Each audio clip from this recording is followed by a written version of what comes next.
دیکھیں خوشی اور غمی ایسی چیز ہوتی ہے اس میں آدمی آپے سے باہر ہو جاتا ہے.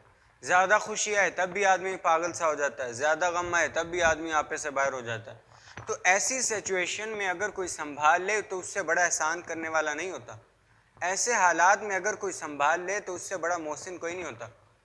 اسلام میں ایسی عورتیں بھی گزری ہیں جنہوں نے ایسے وقتوں میں مردوں کو سنبھالا, ایسے وقتوں میں اپنے مردوں کو تسلی دی, اپنے مردوں کے حوصلے کو بڑھایا. اسی طرح حدیث شریف میں آتا ہے نا کہ حضرت جابر رضی اللہ تعالیٰ عنہ کا 7 برس کا بڑا ہونہار بچہ, حسین و جمیل بچہ بیمار ہوا. حضرت جابر رضی اللہ تعالیٰ عنہ نے ان کی دوا دارو کی لیکن صحت یاب نہیں ہو رہے تھے. بہت دوا دارو کی, صحت یاب نہیں ہوئے. تو اسی طرح حضرت جابر رضی اللہ تعالیٰ عنہ کو کوئی سفر پیش آیا. تو حضرت جابر رضی اللہ تعالیٰ عنہ نے اپنی بیوی سے کہا کہ بھائی میں تو اب سفر پر جا رہا ہوں, تو پیچھے سے بچے کی دوا دارو و تیمارداری کا اچھی طرح خیال رکھنا. حضرت جابر رضی اللہ تعالیٰ عنہ نے اپنی بیوی سے یہ کہا اور چلے گئے. پیچھے سے جب واپسی آنے کا وقت ہوا تو وہ بچہ انتقال کر گیا. حضرت جابر رضی اللہ تعالیٰ عنہ کی بیوی نے جب دیکھا کہ حضرت جابر رضی اللہ تعالیٰ عنہ آ رہے ہیں تو بچے کی لاش کو اندر کمرے میں ایک لٹا دیا, چارپائی پر یا کسی بھی چیز پر, تو اوپر کپڑا دے دیا اور خود باہر گئی. دیکھا کہ حضرت جابر رضی اللہ تعالیٰ عنہ آ رہے ہیں اور حضرت جابر رضی اللہ تعالیٰ عنہ کا بڑھ کر استقبال کیا, ہاتھ چومے جیسے عرب کا دستور ہے, تو ہاتھ چومے. اور حضرت جابر رضی اللہ تعالیٰ عنہ نے پوچھا کہ کیسے ہیں, کیا حال ہے, بچہ کیسا ہے؟ تو حضرت جابر رضی اللہ تعالیٰ عنہ کی بیوی نے کہا کہ الحمدللہ بعافیت و خیر, کیونکہ مرنے کے بعد عافیت ہی ہوتی ہے نا, کوئی غلط جملہ بھی نہیں کہا نا, اس لیے کہ مرنے کے بعد زیادہ عافیت ہوتی ہے. تو حضرت جابر رضی اللہ تعالیٰ عنہ کو ان کی بیوی گھر لے آئی, کھانا کھلایا, ہاتھ دھلائے, کھانا کھلایا. اسی طرح کھانے کھلاتے کھلاتے حضرت جابر رضی اللہ تعالیٰ عنہ کی بیوی نے پوچھا کہ بھئی میں آپ سے ایک مسئلہ پوچھنا چاہتی ہوں, اس میں شریعت کا کیا حکم ہے, اس میں دین کا کیا حکم ہے؟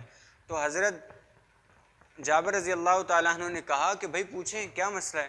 تو حضرت جابر رضی اللہ تعالیٰ عنہ کی بیوی نے کہا کہ بھئی اگر کوئی شخص ہمارے پاس امانت رکھوائے ایک وقت تک, پھر وہ وقت مکمل ہو جائے تو پھر وہ امانت ہم سے واپس لے اور ہمارا دل نہ چاہے, ہمارا دل گھٹے, تو کیا ہمارا دل اس میں گھٹنا چاہیے؟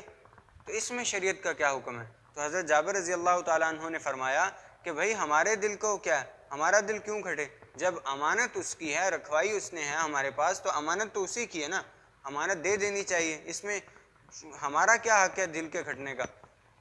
تو بہرحال اسی طرح حضرت جابر رضی اللہ تعالیٰ عنہ سے ان کی بیوی نے پوچھا کہ اللہ نے ہمارے پاس وہ بچہ 7 برس کے لیے امانت رکھوایا تھا, کل قاصد آیا کہ بھائی اللہ کی امانت واپس کر دو, میں نے واپس کر دیا.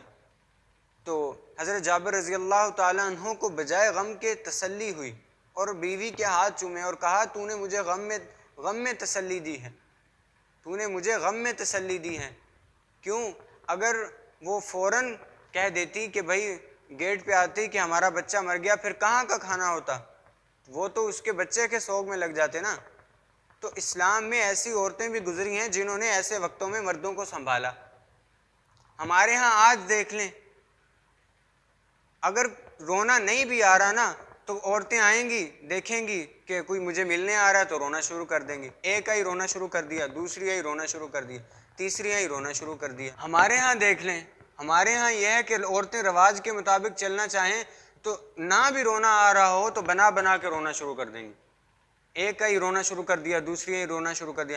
لیکن تحمل کی بات یہ ہے کہ غم زدہ کو سہارا دیا جائے, غم والوں کو سہارا دیا جائے, ان کے غم کو بوجھ کو ہلکا کیا جائے. یہ کام کیا تو مرد کرتے ہیں, لیکن اسلام میں ایسی عورتیں بھی گزری ہیں جنہوں نے ایسے وقتوں میں مردوں کو سنبھالا.